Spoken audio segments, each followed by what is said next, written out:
Here with three of the biggest names in advertising, as a matter of fact. And isn't that really, there's two things with the Super Bowl, the game, maybe a little bit of food, and advertising. And I've got a list here of ads we're going to talk about. But first, Adam Chase with Chase Media.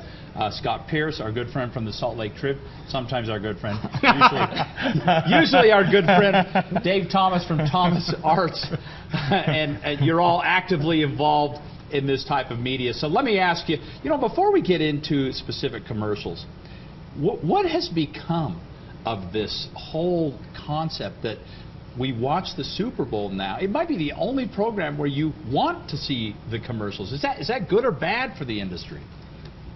Well, what you're seeing more and more of is this idea of interaction. In 2012, we really evolutionized, or we revolutionized the way that we deliver ads to the public, where we release them before the Super Bowl's even played.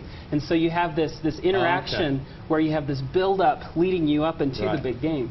You brought up a good point, Scott, in that when you look back, is there anything you'd really buy, or did we just spend time enjoying the art of the commercial? It made me want to go see a couple movies, but Star Trek, you're like me. Oh, I'm desperate to see Star Trek, but I'm not going to go buy a Lincoln and probably not a Hyundai either. So.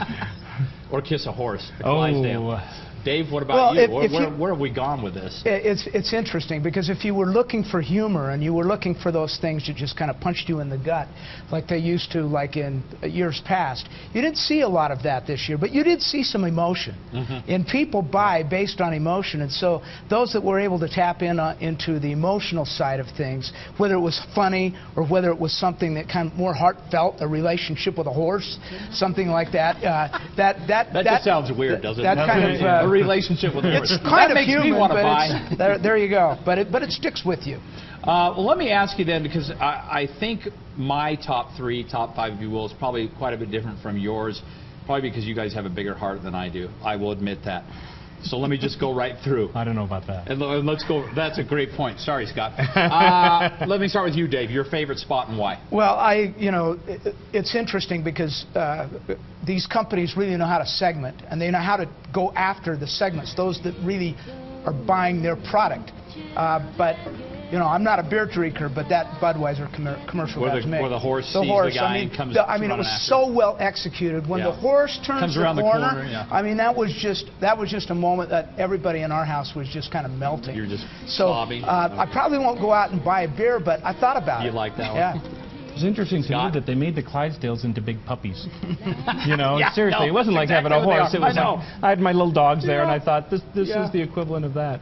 That and I actually like the one that you like a lot, the which Paul is Harvey. for the humorous one. The Amy Poehler. The Amy Poehler and the Best Buy, which I thought was hilarious. Classic. You and I are Amy Poehler fans, so that. And what about you? What did you think? Favorite spot?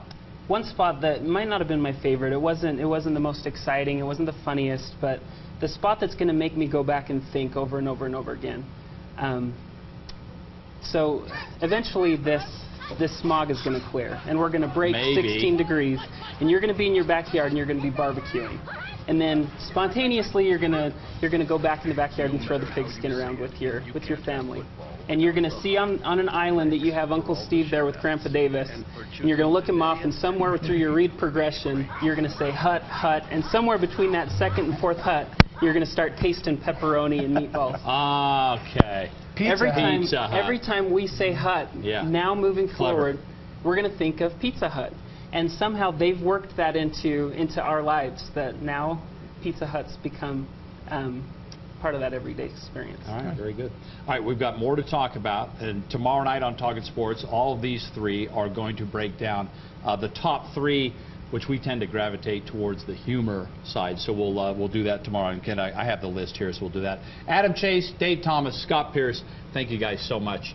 We'll see you again tomorrow.